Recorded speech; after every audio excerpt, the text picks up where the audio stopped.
All right, welcome back, deep divers. Buckle up, because today we're diving headfirst into a topic that can feel, well, like navigating a maze blindfolded. We're talking about the complex world of tax rules after a divorce or separation.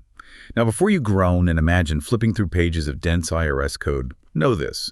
Our mission today isn't just to tell you what the rules are, it's about unlocking those strategic aha moments, guiding you to accurately file your taxes and, maybe more importantly, discover those crucial tax-saving opportunities you absolutely don't want to miss. That's precisely it. I mean, divorce and separation throw immense emotional and logistical challenges your way, right? And the tax implications, well, they often get overlooked in the whirlwind. Our goal with this deep dive is to equip you with clear, actionable insights straight from the source. Specifically, we're leaning heavily on IRS Publication 504 today. Think of this as your shortcut to understanding how to handle your 2024 returns with confidence, making sure you're not leaving any hard-earned money on the table. Okay, let's start unpacking this financial puzzle.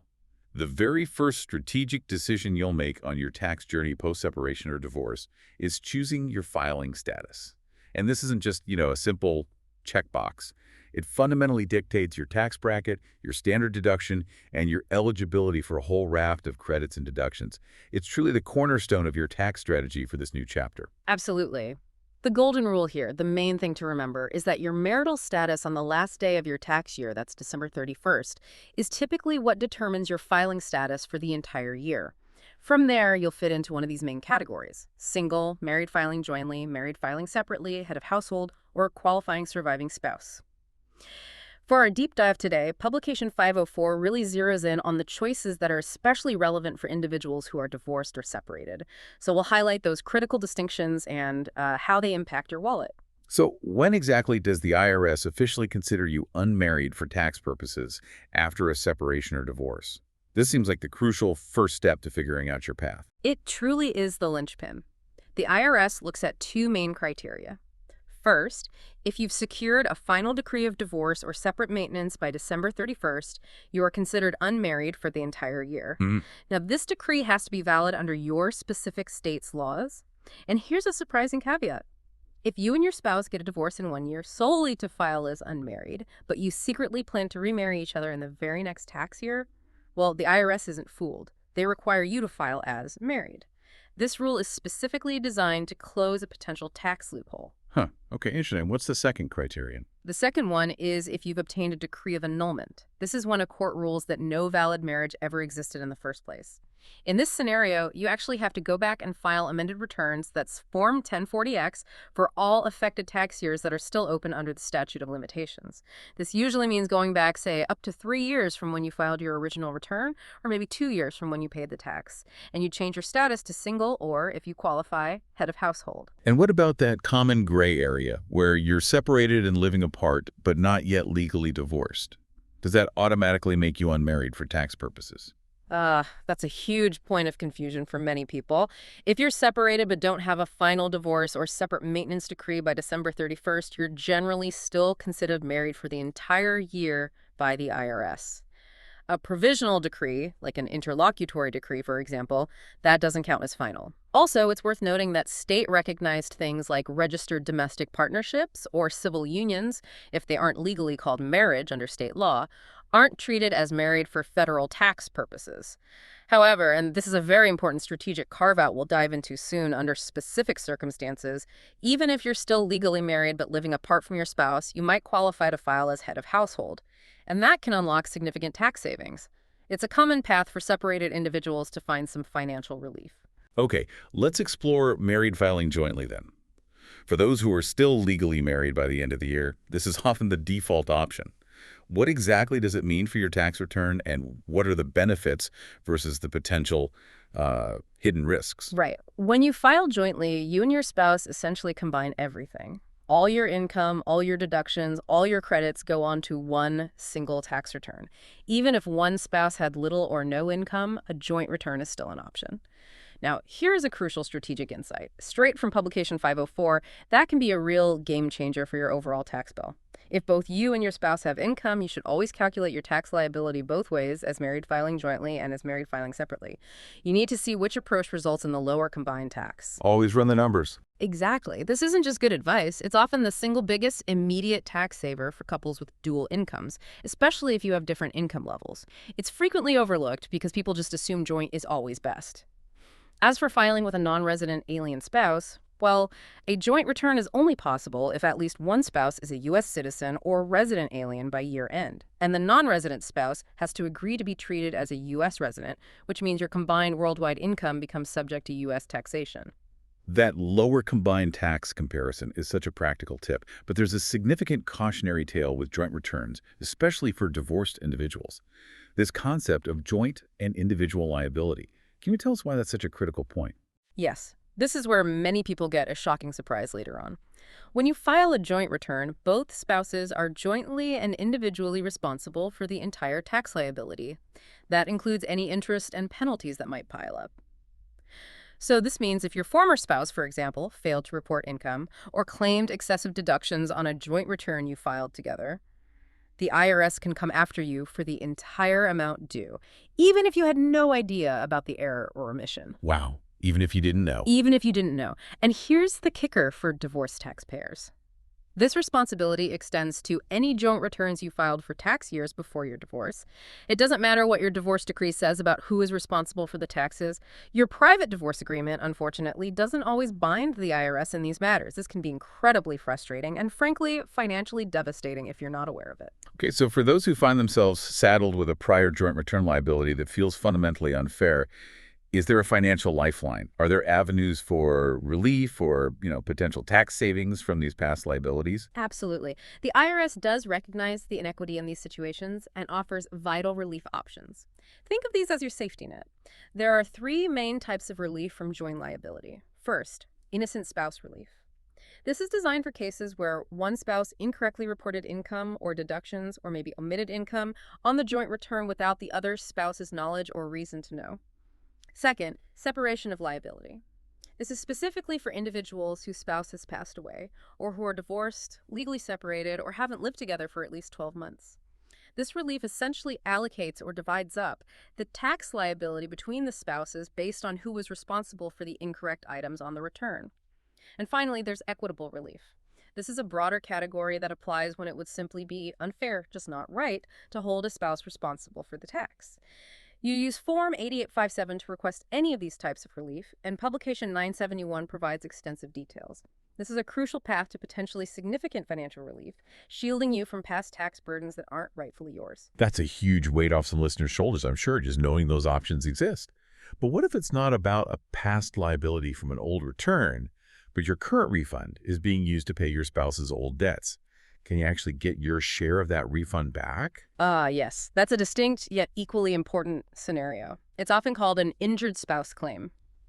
You're considered an injured spouse if you filed a joint return, and all or part of your share of the overpayment your refund was, or is about to be, applied against your spouse's past due debts. And these aren't just tax debts. They can include things like federal or state income tax, past due child or spousal support, or even other federal non-tax debts like student loans. To qualify, you must have made tax payments yourself, think federal income tax withheld from your wages, or maybe estimated tax payments you made.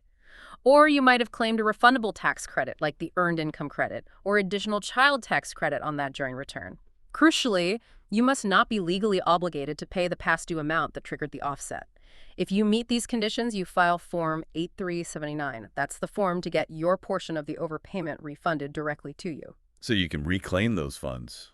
Exactly. It's a direct way to reclaim funds that rightfully belong to you, and it can be a significant financial recovery. If you file Form 8379 with your joint return, you might see your refund within, say, 11 to 14 weeks. If you file it after your joint refund has already been offset, it can take up to 8 weeks. Okay, let's shift gears a bit. While married filing separately offers that distinct advantage of separate liability, meaning you're only responsible for your own tax cure. What are the common pitfalls? It sounds like this path often leads to a higher overall tax bill. You've hit on a critical point there. While separate liability might sound appealing, filing married filings separately almost always results in a higher combined federal tax than if you filed jointly. And this isn't just a slight increase, it's usually due to a whole host of disadvantageous rules. For instance, your tax rate is generally higher right from the start. Your alternative minimum tax exemption amount, if that even applies to you, is literally cut in half. And here's where the benefits really diminish. You typically lose access to, or have significantly limited access to, major tax credits that can save you real money. This includes the credit for child and dependent care expenses, or if you can claim it, the exclusion from employer-provided dependent care assistance programs is halved. You also generally can't claim the earned income credit unless you have a qualifying child. Same goes for the exclusion or credit for adoption expenses. If you live with your spouse at any point during the year, you also lose the credit for the elderly or disabled. And a higher percentage of any Social Security benefits you receive will likely be included in your taxable income, up to 85%. Wow, that's a lot of lost benefits. And it really highlights why it's usually not the best choice. Is there an itemized deduction trap for those considering filing separately? Oh, there absolutely is a significant itemized deduction trap you need to be aware of. If you and your spouse file separate returns and one of you chooses to itemize deductions, the other spouse cannot use the standard deduction and must also itemize. This can be a huge disadvantage if one spouse has very few itemized deductions themselves, forcing them to, in essence, waste their standard deduction. Publication 504 also provides specific, detailed guidance on how to divide jointly paid itemized deductions. Things like medical expenses, state income, and property taxes, mortgage interest, casualty losses. For example, medical expenses paid from a joint checking account. Generally split 50-50 unless you can clearly prove otherwise. This requires meticulous record keeping to avoid disputes. As for changing your filing status later, you generally have a 3-year window from the due date of your separate return to amend it to a joint return using Form 1040X. However, it's typically not possible to switch from a joint return to separate returns after the original due date. There are very rare exceptions, like for a personal representative of a deceased spouse. This makes it abundantly clear that married filing separately is often a last resort. This sounds like head of household status is truly the sweet spot for many separated individuals, offering potentially significant tax savings. What are the advantages, and how do you qualify for it? Head of household status is indeed where many separated individuals can find substantial tax savings and really optimize their filing. It offers a higher standard deduction compared to filing as single or married filing separately, and perhaps most importantly, usually a lower tax rate. Crucially, you can claim the standard deduction even if your spouse files a separate return and itemizes, so that completely bypasses that itemized deduction trap we just talked about. You also gain access to, or get higher income limits for, key credits like the dependent care credit, the child tax credit, and the retirement savings contributions credit, all of which puts more money back in your pocket. Okay, sounds good. What are the requirements? To qualify, you must meet all the following conditions. You must be unmarried or considered unmarried on the last day of the year. You must pay more than half the cost of keeping up a home for the year. And a qualifying person must have lived with you in that home for more than half the year, though there are allowances for temporary absences. The considered unmarried test is paramount for separated individuals. To meet this, you must file a separate return, pay more than half the cost of keeping up your home, and your spouse must not have lived in your home during the last 6 months of the tax year. This last point is key for those still legally married but physically separated. And of course, your home must be the main residence of your child, stepchild, or foster child for more than half the year. So the powerful combination of benefits. What exactly does keeping up a home entail, and who counts as a qualifying person for this status? Right. Keeping up a home means you contribute more than half of the total costs for the year.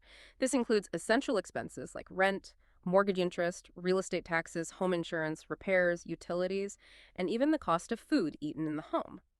What it doesn't include are personal expenses like clothing, education, medical treatments, vacations, or life insurance premiums for household members. As for a qualifying person, generally this is someone who lives with you for more than half of the year, but there's a special, often overlooked rule for a dependent parent. They don't have to live with you. You just need to be able to claim them as a dependent and pay more than half the cost of keeping up their home, even if that's, say, a nursing home or other assisted living facility. The rules also make sensible allowances for temporary absences due to things like illness, education, business trips, or military service, even for kidnapped children, sadly.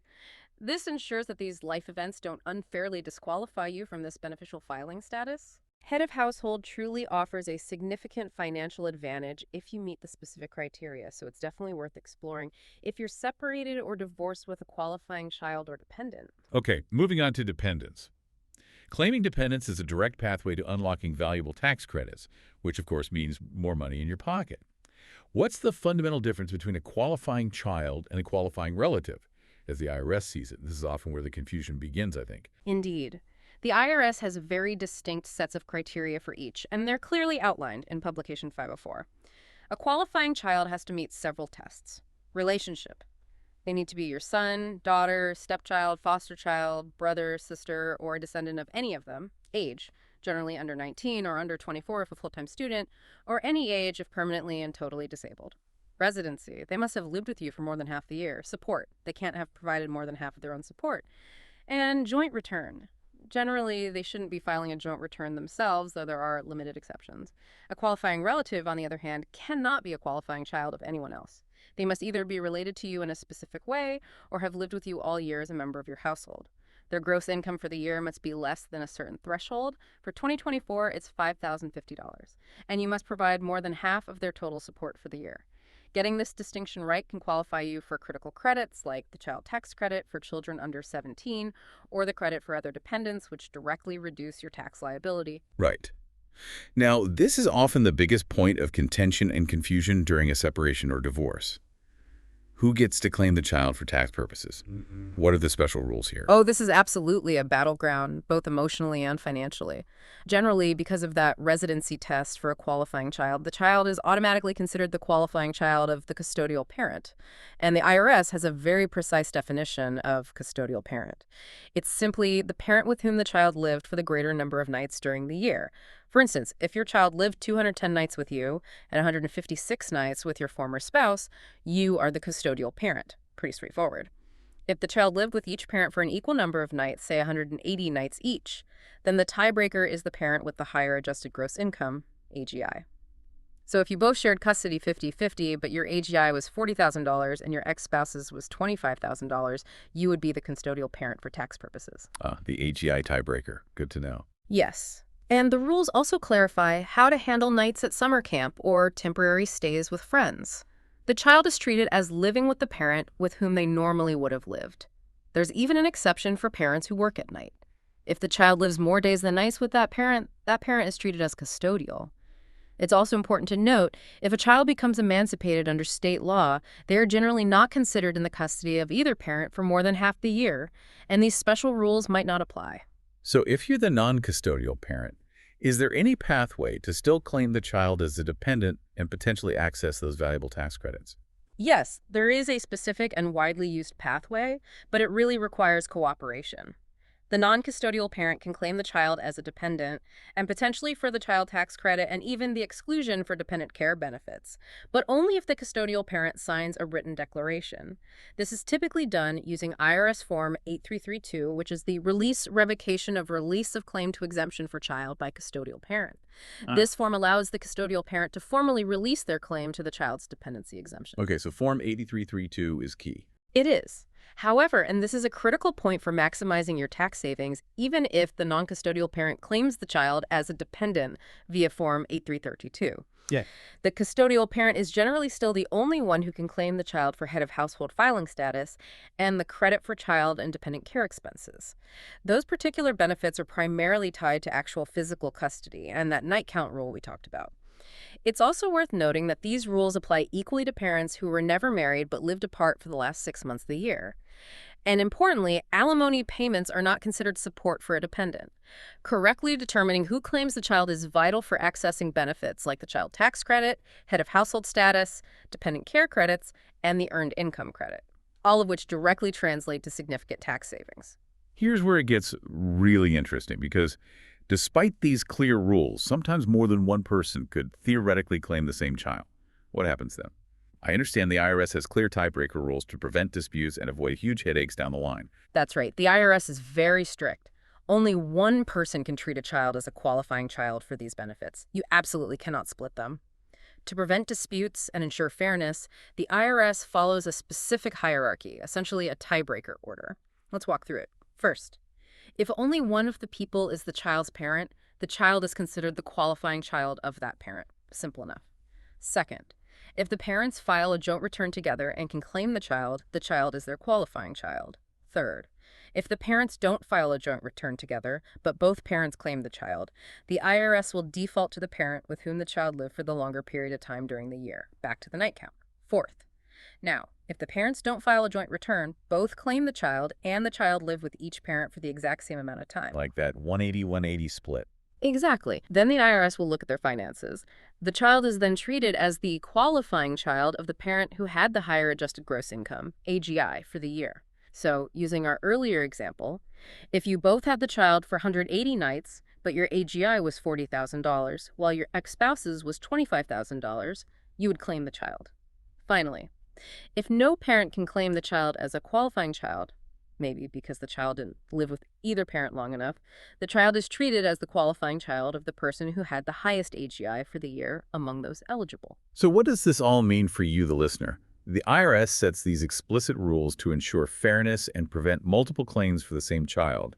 Ultimately, they guide you to the legitimate tax savings you're entitled to without confusion or, the dreaded audit letter. Precisely. It's about clarity and avoiding disputes. All right, let's move to Section 3, alimony. This is perhaps the single biggest tax change for divorced individuals in recent memory, a true game changer. It completely rewrote how we approach alimony. The tax rules are vastly different depending on when your divorce or separation instrument was executed. Let's talk about this great divide. This is absolutely critical for anyone navigating a divorce or separation right now, or even looking back at older agreements. For divorce or separation instruments executed after December 31st, 2018, the rules are incredibly straightforward, almost counterintuitive to what many people remember. Alimony payments are not deductible by the payer and are not includable in the income of the recipient. Full stop. This also applies if a pre-2019 instrument was modified after 2018, and that modification expressly states that these new rules apply. So the modification has to specifically say it adopts the new rules. Yes, the language has to be explicit. Otherwise, the old rules might still apply to that modified pre-2019 agreement. The key tax impact here is a fundamental shift in tax planning for alimony. The tax burden effectively now stays entirely with the payer for newer agreements. This means the payer can no longer claim a deduction, and the recipient no longer reports the income. It certainly simplifies the tax reporting, but it definitely changes the financial negotiation dramatically. For example, if you had a 2015 decree and modified it in 2024 without explicitly opting into the new rules, the old rules deductible includable likely still apply. But if that 2024 modification expressly stated the new rules would apply, then payments made after that modification would become non-deductible for the payer and non-includable for the recipient. Okay. So for those with older agreements or modifications that didn't explicitly opt into these new rules, the old rules still apply. Let's delve into what qualified as alimony under that previous regime, as this impacts past returns and some current ones. Right. For instruments executed on or before December 31st, 2018, alimony was generally a cash payment check or money order counts to or for a spouse or former spouse under a divorce or separation instrument. It specifically didn't include voluntary payments that weren't legally required. A divorce or separation instrument could be a decree of divorce or separate maintenance, a written separation agreement, or any court order requiring support payments, even temporary ones like a pendant order. Payments could even be considered alimony if the decree's validity was later questioned, right up until a court ruled it invalid. And interestingly, a retroactive amendment to a divorce decree that simply corrected a clerical error to reflect the original intent, like fixing a math mistake, could be effective retroactively for tax purposes. And how did the deduction and reporting work back then? When it came to deducting alimony under these pre-2019 rules, the payer would deduct it on Schedule 1 of Form 1040, and they absolutely had to provide the recipient's Social Security number, SSN, or Individual Taxpayer Identification Number, ITAN. If they failed to do so, they faced a $50 penalty and risked losing their deduction, a direct hit to their tax savings. Conversely, the recipient had to report it as income on their Schedule 1 and also had to provide the payer with their SSN or face that same $50 penalty. That SSN requirement is clearly crucial for both sides to avoid penalties under the old rules. What about payments that were not considered alimony under those pre-2019 rules? This distinction is vital for accurate tax planning for those with older agreements. Yes, this is a very important distinction, and it's a common area of confusion for pre-2019 agreements. Alimony doesn't include child support, that's a huge one, must be separate. It also doesn't include non-cash property settlements. Can't deduct the transfer of, say, a car or stocks as alimony. Doesn't include a recipient's share of community income, or payments made to maintain the payer's own property, or the value of the use of the payer's property. For instance, if you owned a home and your former spouse lived there rent-free under the old agreement, your payments for the mortgage, taxes, insurance, or repairs on your home would generally not be alimony because you're maintaining your own asset.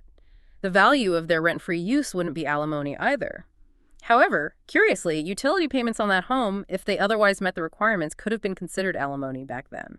Interesting distinction on utilities. It is, and here's a critical underpayment trap to be aware of under the old rules.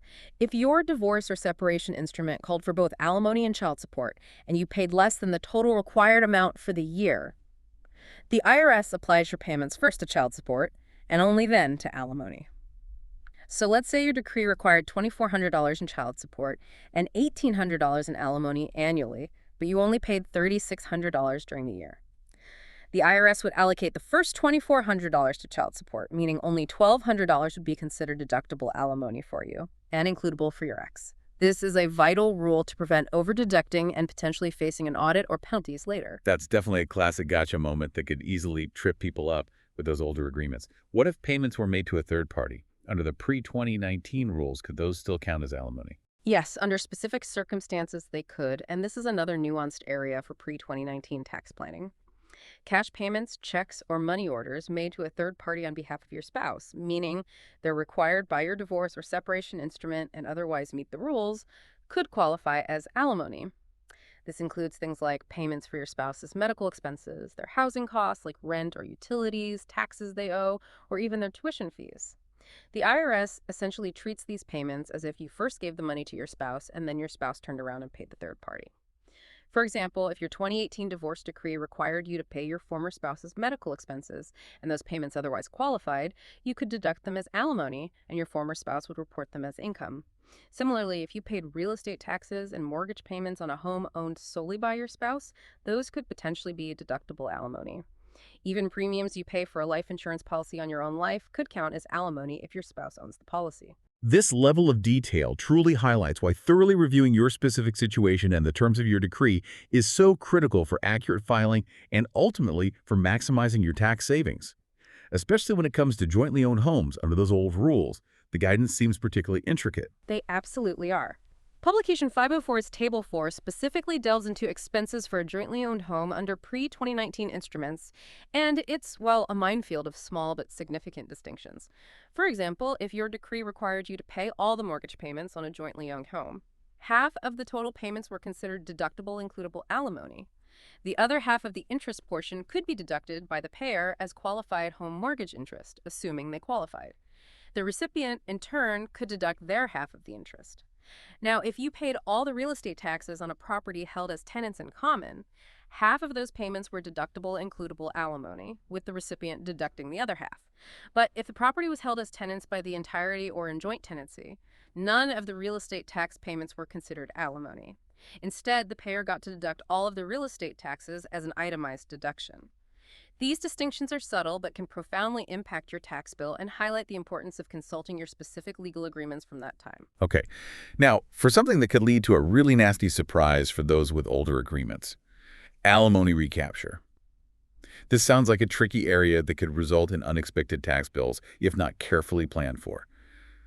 What exactly is it? Right, alimony recapture. This rule applies only to pre-2019 divorce instruments. It's basically the IRS's way of preventing people from front-loading alimony payments, paying a lot up front to get a larger tax deduction in the early years, essentially disguising what might be a property settlement as deductible alimony. The core idea is this. If alimony payments significantly decrease in the second or third year after the first year of payments, a portion of the original deduction taken by the payer in those early years may have to be recaptured as income by the payer in the third year. Conversely, the recipient, who initially included the full amount as income, would get to deduct that recaptured amount in the third year. So it kind of reverses the tax benefit. Exactly. Think of it as an adjustment. The IRS is essentially saying, wait a minute, that looked like alimony, but with that sudden drop-off, it actually seems more like a property division, which isn't deductible for the payer. Phew. While the calculation itself can be quite complex, there's a whole worksheet for it, the principle is straightforward. Large, sudden drops in payments can trigger it. For example, if you paid, say, $50,000 in alimony the first year, $39,000 the second, and then only $28,000 the third, you could face a $1,500 recapture amount under the formula. This means you'd have to report that $1,500 as income in the third year, and your former spouse would get a $1,500 deduction in that same year. So what's the tax saving strategy here? How could someone with an older agreement plan to avoid this unpleasant surprise? The key tax saving tip here is truly about proactive awareness and careful planning. If you have one of those older alimony agreements, you absolutely must be aware of these recapture rules. Understanding the formula, or, better yet, working with a tax professional who can model it out for you, allows you to potentially structure payments in a way that avoids triggering recapture in the first place. By ensuring payments don't drop below certain thresholds in those critical second and third years, you can prevent that unexpected income inclusion for the payer or loss of deduction for the recipient. It's all about designing a payment schedule that aligns with the IRS's definition of sustained alimony rather than a disguised property settlement. This foresight can save you a significant headache and an unexpected tax bill down the road. Okay, let's move into Section 4, Property and Retirement, Navigating those asset transfers. Now let's talk about dividing assets, which is often the biggest financial piece of any divorce or separation. Is every transfer of property in a divorce a taxable event? This could be a huge source of anxiety for many people. This is generally fantastic news for divorcing couples. The IRS rule is quite generous here. Generally, there is no recognized gain or loss on the transfer of property between spouses or between former spouses if the transfer is because of a divorce. This is a major tax-saving provision because it prevents immediate taxation on what can be enormous asset movements. This rule broadly applies to all types of property, whether it's real estate, personal belongings, tangible or intangible assets, separate or community property. It even includes property acquired after the marriage ends but transferred because of the divorce. However, it's important to note this rule does not apply to services rendered. And specifically, even transferring an interest in a health savings account, HSA, under a divorce instrument is not considered a taxable transfer. That interest is simply treated as the recipient spouse's HSA from that point forward. Okay, so the transfer itself is usually tax-free. How does the IRS define related to the end of marriage? Good question. A transfer is considered related to the end of your marriage if it happens within 1 year after the date the marriage ends, or if it's made under an original or modified divorce or separation instrument and occurs within 6 years after the date the marriage ends. Now, this is a common misunderstanding, I think. While the transfer itself isn't taxable now, what happens to the property's original cost basis? Does that just vanish? No, and this is a critical point that demands careful tax planning for the future. While the transfer itself is non-taxable, the potential gain or loss is not eliminated, it's simply deferred. The recipient's basis in the property becomes the same as the transferor's adjusted basis. Think of it like passing a baton in a relay race. The baton carries the original start time, or cost, with it, not a fresh one. This means any built-in gain or loss from when the property was first acquired effectively transfers along with the property itself. And that potential gain or loss will only be recognized when the recipient eventually sells or disposes of the property down the road. So could you give an example, like with a house? Sure. Let's say you and your former spouse jointly owned a home with an adjusted basis of $100,000. And as part of the divorce, you transfer your half interest to your former spouse. Their total basis in the home becomes the original $100,000 joint adjusted basis, not the value at the time of transfer. This defers any tax obligation on the appreciation until they potentially sell it later, which is a powerful aspect of tax planning in these situations. It avoids an immediate tax hit. It's also vital that the transfer spouse provides the recipient with sufficient records, deeds, purchase agreements, receipts for improvements to determine that adjusted basis and the holding period of the property. Okay, that makes sense. What if property is transferred to a third party, not directly to the spouse? And what about transfers into a trust? Right. If you transfer property to a third party on behalf of your spouse, meaning it's required by your divorce instrument, or your spouse specifically requested or consented to it in writing with the intent for it to be treated this way, the IRS treats it as if you transferred it to your spouse first, and then they immediately transferred it to the third party. You don't recognize gain or loss on that initial deemed transfer to your spouse, but your spouse may recognize gain or loss on the second deemed transfer to the third party, depending on what happens next. For transfers into a trust for the benefit of your spouse or former spouse incident to divorce, generally you don't recognize any gain or loss. However, there are a couple of key exceptions. You must recognize gain or loss if, as part of your divorce, you transfer an installment obligation into a trust for your former spouse. You also recognize gain if the liabilities assumed by the trust, plus any liabilities the property is subject to, exceed your adjusted basis in the transferred property. For instance, if you transfer a property worth $12,000 that has a basis of only $1,000, but it's subject to a $5,000 liability, you can recognize a $4,000 gain, $5,000 liability minus your $1,000 basis. So the core message here seems to be that you generally won't owe income tax on the transfer itself, but understanding those basis rules is absolutely vital for your future tax planning. It can significantly impact your tax bill down the line. Precisely. Now, let's talk about retirement assets. These are often some of the most significant assets divided in a divorce. How are they handled for tax purposes to ensure your nest egg remains intact and you don't face immediate penalties or taxes? These rules are truly crucial for maintaining financial stability and planning for your future after divorce. They really are a cornerstone of divorce tax planning. The division of qualified retirement plans like pensions and 401ks is typically managed through a qualified domestic relations order, or QDRO. QDRO. Mhm. A QDRO is a special court order related to a divorce that officially recognizes a spouse's, former spouse's, child's, or other dependent's right to receive benefits from a qualified retirement plan. Now, if benefits are paid under a QDRO to a child or other dependent of the plan participant, those benefits are treated as paid to the participant, the original plan owner, for tax purposes, meaning the participant pays the tax. However, if the benefits are paid to a spouse or former spouse, they are generally included in their income. The recipient spouse pays the tax. If the participant had contributed to the plan with after-tax dollars, a prorated share of that cost basis is used to figure the taxable amount for the recipient spouse. Okay, so who pays the tax depends on who receives the money. Yeah. Is there a way to avoid immediate tax when the spouse receives the funds? Yes, and this is a critical tax-saving strategy. If the spouse or former spouse receives an eligible rollover distribution under a QDRO, basically, a lump sum or distribution that can be rolled over, they can roll it over tax-free into an individual retirement arrangement, IRA, or another qualified retirement plan. This is incredibly important because it allows for the deferral of taxation until they actually take distributions from the new account, preserving the tax-deferred growth of those retirement savings. This is a huge tax advantage and usually a primary goal when dividing these types of assets. That's great news for preserving retirement funds. What about individual retirement arrangements, or IRAs? Are those also subject to the same non-taxable transfer rules? Yes, thankfully the IRS extends similar beneficial rules to IRAs. The transfer of all or part of an IRA to a spouse or former spouse under a divorce decree or separation instrument is not considered a taxable transfer. From the date of the transfer, that IRA interest is treated entirely as the recipient's IRA. This is another significant tax-free transfer, preventing any immediate tax liability on the division of these valuable retirement savings. Just a quick point on spousal IRAs. After a final divorce decree, you cannot deduct contributions you make to your former spouse's traditional IRA. Make sense?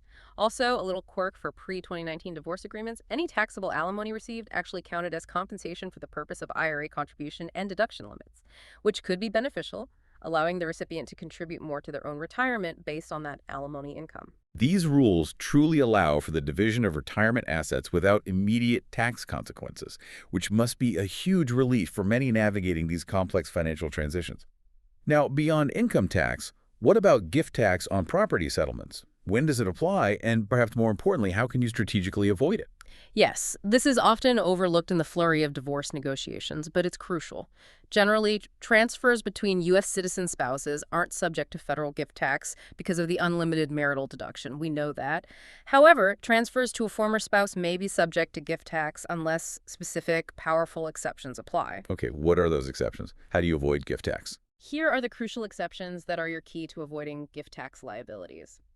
First, a transfer made in settlement of marital support rights isn't subject to gift tax to the extent the property's value doesn't exceed the reasonable value of those support rights. Second, a transfer to a current spouse before a final divorce decree generally qualifies for the marital deduction, though there are some specific exceptions for certain types of interests or transfers to non-U.S. citizen spouses. Third, a transfer of property made under a divorce court's decree, if the court has the power to prescribe a property settlement, is not subject to gift tax. This also applies if a prior agreement was officially made part of or approved by the decree. Fourth, and this is a key planning opportunity, A transfer under a written agreement to settle marital rights or provide child support is not subject to gift tax if you get divorced within a 3-year period. That's a window beginning 1 year before the agreement is signed and ending 2 years after. This rule applies whether or not the agreement is actually incorporated into the final decree, offering incredible flexibility for timing your transfers to avoid gift tax. That 3-year window seems really useful. Are there others? Yes, a couple more standard ones. The annual exclusion still applies.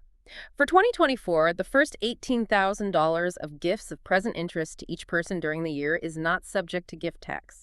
This exclusion is significantly higher, $185,000 for 2024, for transfers to a non-U.S. citizen spouse, provided the gift would otherwise qualify for the marital deduction if they were a citizen. And finally, direct payments of tuition or medical care made directly to an educational organization or medical provider on behalf of someone else are unlimited exclusions and are not subject to federal gift tax.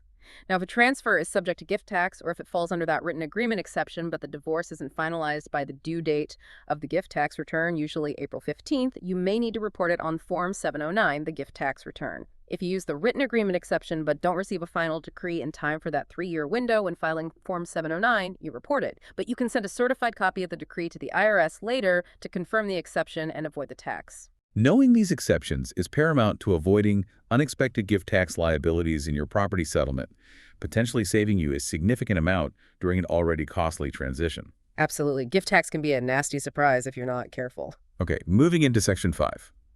Beyond the decree, other key considerations. All right, another burning question on many people's minds. Can you deduct all those legal fees racked up during a divorce? It can feel like a mountain of bills. Yeah, unfortunately for most of those legal bills, the general answer is no. Legal fees and court costs directly related to getting a divorce are not deductible. This extends to fees for tax advice specifically tied to a divorce, or fees paid to obtain alimony under the old rules, or even fees paid to appraisers, actuaries, and accountants for determining your correct tax, or assisting in securing alimony as part of the divorce. Other non-deductible expenses include costs for personal advice, counseling, or any legal action, even if these expenses touch on financial settlements or protecting income-producing property. Legal fees paid specifically for a property settlement are also generally non-deductible. So, pretty much no deduction for the legal side of things. Is there any upside at all? Well, there is a small silver lining, which can offer a deferred tax benefit. While not immediately deductible, legal fees paid specifically for obtaining ownership of property as part of a settlement can be added to the basis of the property you receive. For example, if you pay legal costs to prepare and file a new deed to put a house title solely in your name, those specific costs can be added to the basis of that house. This effectively reduces your future capital gain when you eventually sell the property, leading to tax savings at that later point. It's not immediate, but it helps eventually. Also, you generally cannot deduct fees you pay for your spouse unless those payments qualify as alimony under the pre-2019 rules. Otherwise, they may be considered taxable gifts subject to gift tax if they exceed the annual exclusion. So, mostly bad news on the immediate deduction front for divorce costs, but a little silver lining for your property basis in the long run. Got it. Now, your tax life changes significantly post-divorce. What's the immediate action needed regarding your tax withholding from your job? This is a crucial, immediate step to ensure your tax accuracy going forward and avoid painful underpayment penalties. You will almost certainly need to file a new Form W-4 Employees Withholding Certificate with your employer, and you should do this within 10 days of your divorce or legal separation becoming final. Why? Because your marital status has changed, your number of dependents might be different, and your income and deductions will likely look very different. Your old W-4 simply won't reflect the correct withholding anymore. This is critical to ensure the right amount of federal income tax is withheld from your paycheck going forward. And what about estimated taxes, especially if alimony is involved under the old rules? Good point. If you are a recipient of alimony under those pre-2019 agreements, that income is taxable to you, but it's not subject to withholding by the payer. This means you may need to make estimated tax payments throughout the year, usually quarterly, to cover the tax on that alimony income. And here's a key tax saving tip, or maybe penalty avoidance tip.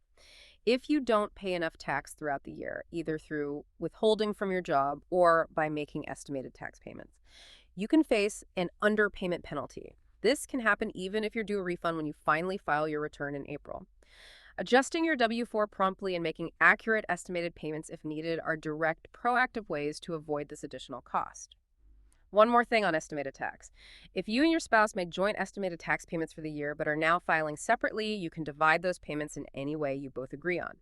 If you can't agree, there's a specific IRS formula to allocate them based on the proportion of tax shown on each of your separate returns compared to the total. Clear communication on this point is essential. A new chapter definitely means new financial hygiene, and adjusting your W-4 is a fantastic starting point. Now, for listeners in community property states, there's another layer of complexity, but also some unique relief options and pathways to simplify things. What special rules do they absolutely need to know? Right. For individuals residing in one of the 9 community property states, that's Arizona, California, Idaho, Louisiana, Nevada, New Mexico, Texas, Washington, and Wisconsin, state law plays a significant role. State law determines whether income is considered separate or community income. If you live in one of these states and file separate returns, you must generally report half of any income your state law defines as community income, along with all of your separate income. Each spouse then claims credit for half the income tax withheld from community income. Okay, reporting half.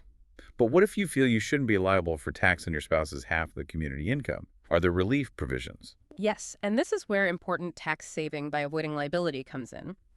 There are specific situations where community property laws may be disregarded for federal tax purposes.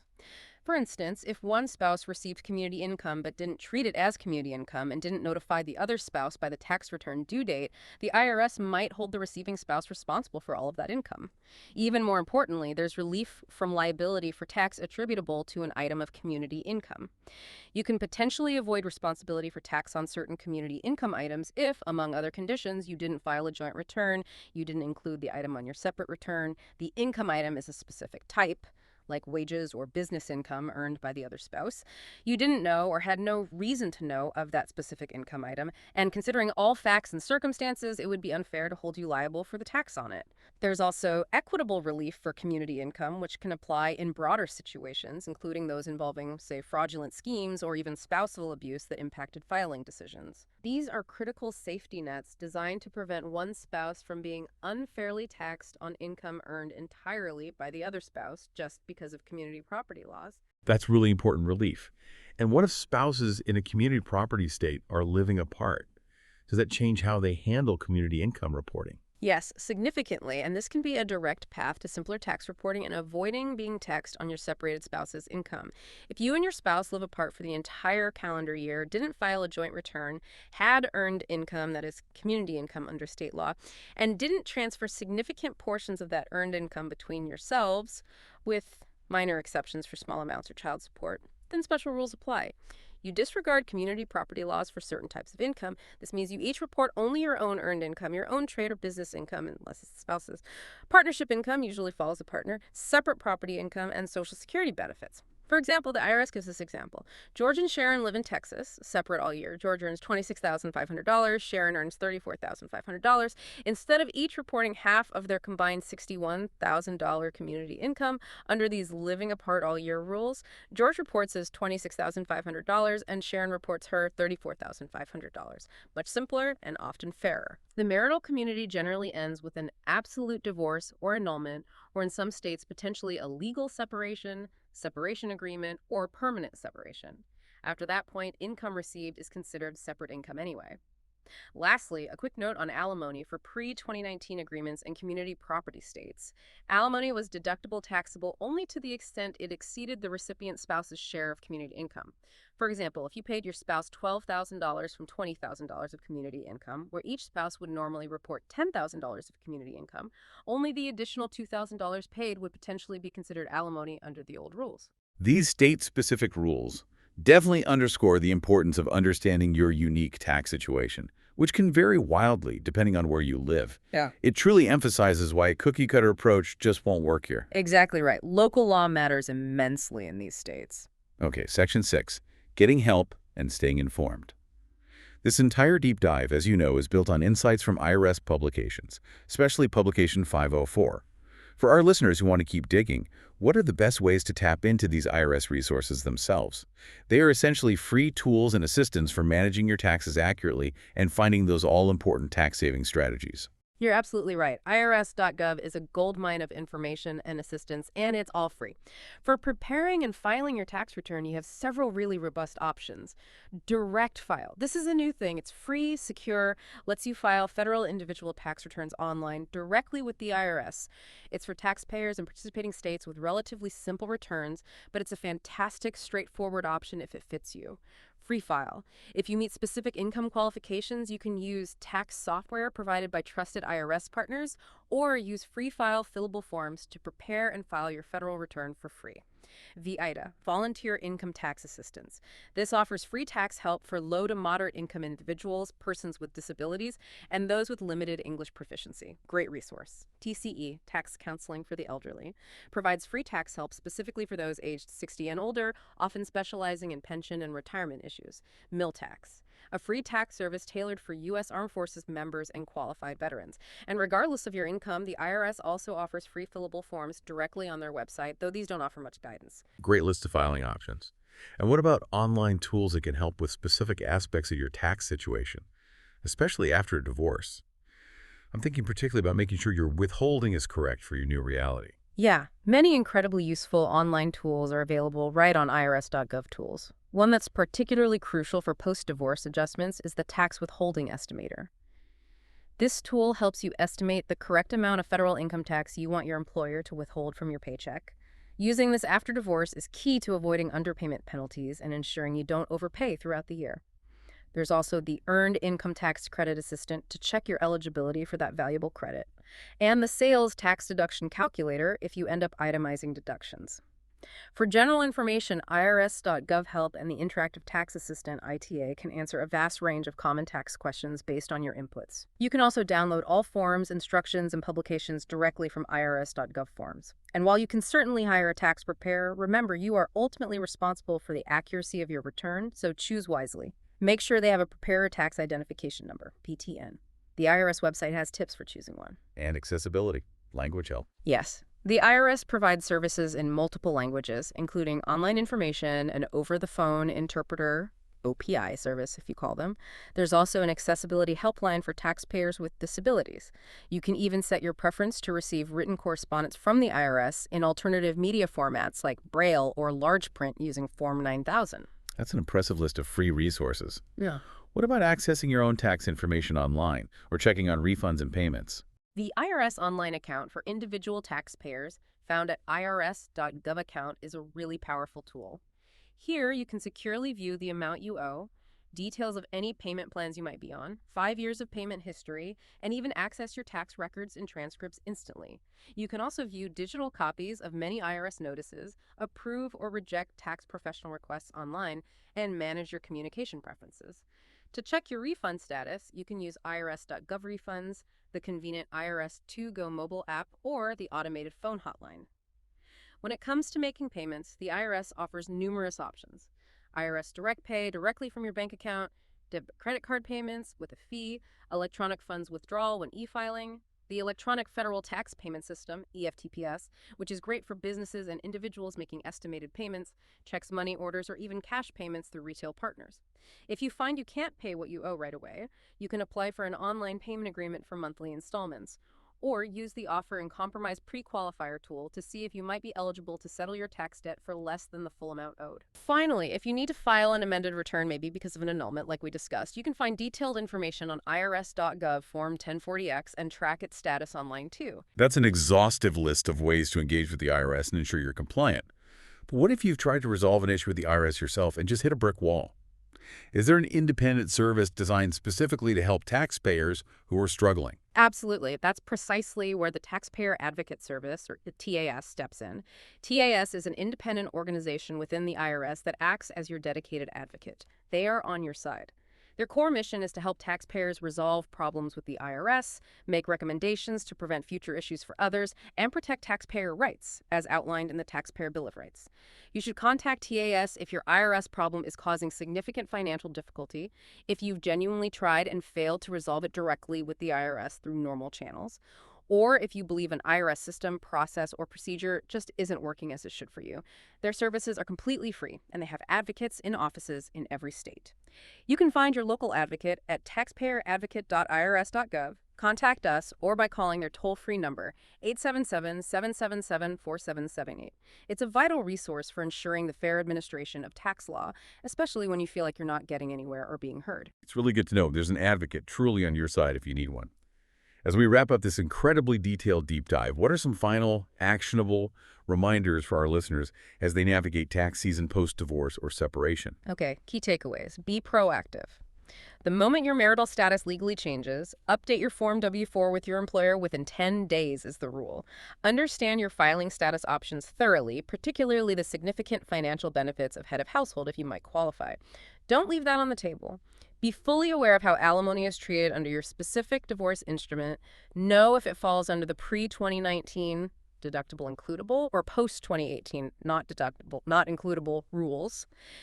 This is huge. Grasp the non-taxable nature of most property transfers incident to divorce, and crucially, the importance of tracking that carryover basis for any future sales.